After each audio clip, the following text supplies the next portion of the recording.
Let's continue our discussion about validated calculations. What we did previously was make sure that we had one @ sign in here. So if we go in here and take this out and commit the record, we get this message. And there's a couple of things I don't like about it. One is the actual message. It's very vague. It can't be any more straightforward because we really have no definition of a validated calculation. Its possibilities are endless. And it also has this yes, which allows somebody to override it. I don't like that either. So I'm going to go ahead and revert the record. We're going to go into Manage Database. We'll go find our email field. And what we're going to do is uncheck this. So the user cannot override that message. In other words, the yes is going to go away from the message. Require them to put that @ sign in there. And then we're also going to go ahead and display a custom message if the validation fails. This is very important because then it tells them what they did wrong. Otherwise, they might not know. And we'll say email addresses require the @ sign. Put in parentheses a little @ there, period. And then I'm going to direct them to what to do.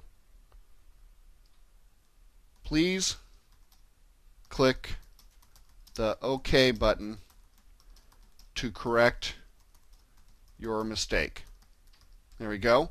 So make sure you spend a lot of time on these messages because it's going to direct the person on what to do. The better your message is, the better that your database is going to come out, the better usability it's going to have. So we'll click OK and see how this changes everything. We'll go ahead and take that @ sign out, commit the record, and you can see now we have an OK button here, as I knew already was going to show up, instead of a yes and a no, and we have revert record. And I've also told them what they want to click. I mean, they can choose revert record when they get comfortable with it, but I've told them up here what to do. Click the OK button, which allows them to go in and make their change and put that @ sign, and then we don't get the message. So let's try one more validation for calculation. And one of the things I didn't like about our state field was we could enter in just one character. So let's go ahead and manage database, find that state field, go into options, uncheck this, and then validate by calculation. We'll come down here and use the type ahead to find the length function, double click on it, and the length function says count how many characters are there.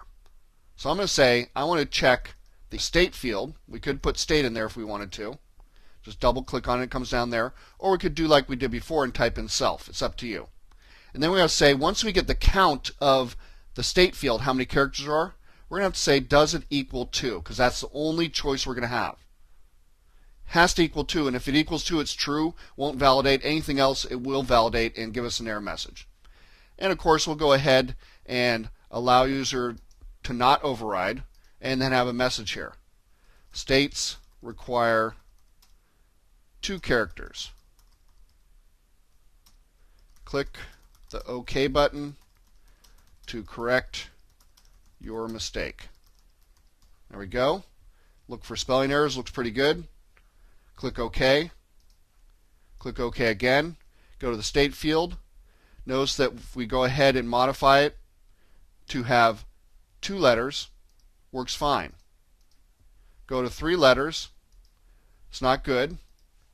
Go to 1 letter, still not good. So we've improved upon this feature.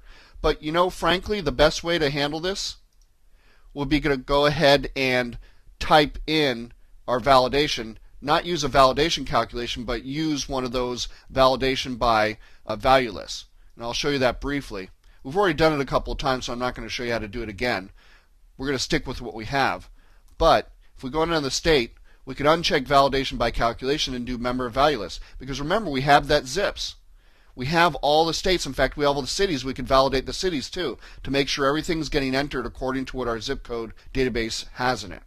So that might be a better way to solve this, but we're just going to leave it right here. This is going to be the ultimate solution. Everybody's solution is going to be a little bit different. Some people are going to like this validation by calculation to limit to 2 characters. Some people are going to like the value list. It's really a personal preference what you do. So choose out of all these techniques, and in fact you'll take one of these techniques and improve upon it to meet your needs. So I can't show you exactly what to do. I can show you how to become a FileMaker developer by learning how all these things work, and then you can go ahead and produce your own solution that has your own unique trademark on it.